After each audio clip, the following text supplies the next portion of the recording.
$20 in my pocket. I'm hunting, looking for a come up. This is fucking awesome. Όταν μιλάει ο Σταν, σιωπή παντού. Τα παιδιά γύρω στην γειτονιά.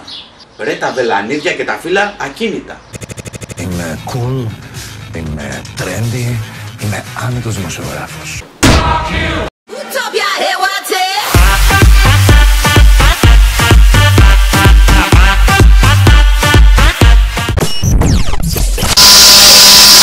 Σταμάτη πολύ ξύλα, αυτό το λέει ο δάσκαλος μας. Δεν κάνουμε γύρισμα, δεν έχουμε τίποτα, δεν είμαστε πουθενάδες, του λέω Γιάννη. Βάλε στο YouTube να ακούσουμε το ό,τι καλύτερο έχω δει. Μιλάω ρε! Μ' ακούτε! 5 ώρες απόσταση να πας στο στούντιο. 5 ώρες στο μετρό. Αθήνα, Τουρκία, κάπου τόσο βγαίνει. Ό,τι και να κάνει, ο Ματάκια σε ακολουθεί. Είναι πίσω από τη χελώνα, είναι κάτω από το γρασίδι, είναι πίσω από το παγκάκι, είναι μπροστά από το δέντρο. Γιατί είσαι ωραίο μωρό! Γιατί είσαι ωραίο μωρό ρε παιδί μου!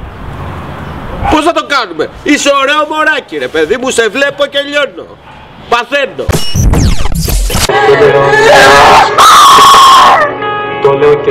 Δεν ταιριάζει, δεν σου λέω, τόσο αντικειμενικά στο λέω. Τηγάνισέτες με νερό. Άστε σε 20 λεπτάκια να πάρουμε χρώμα. Έτοιμες. Φάτες ρε Στράτο!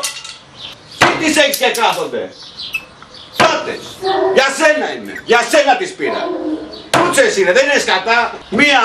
Μία! Κοίτα να δεις πως γίνεται, έχω εγώ τη λύση. Swag, attitude, γαμίση.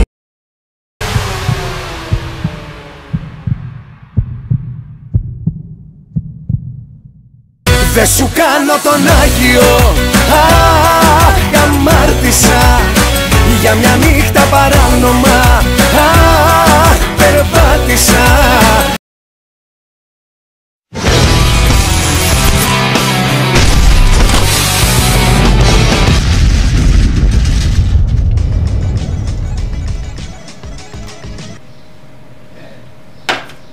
Εντάξει.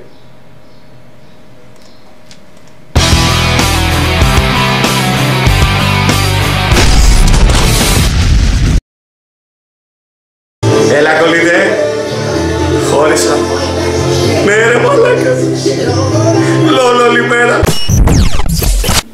Από πού ήρθες? Στο σπίτι μου. Πέταγα πάνω.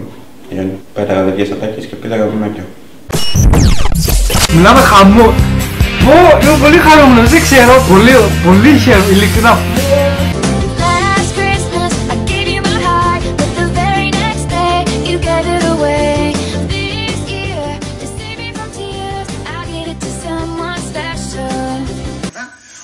Λέει κάποιοι και του παρουσιάζουν τεχνίτες ένα καινούριο τρόπο τόξου όπου όσο ώρα εγώ μιλάω σου παραγγέλνετε 2 10 100 τηλεφώνημα. Subscribe, like, follow, bye. Ένας φαραώ.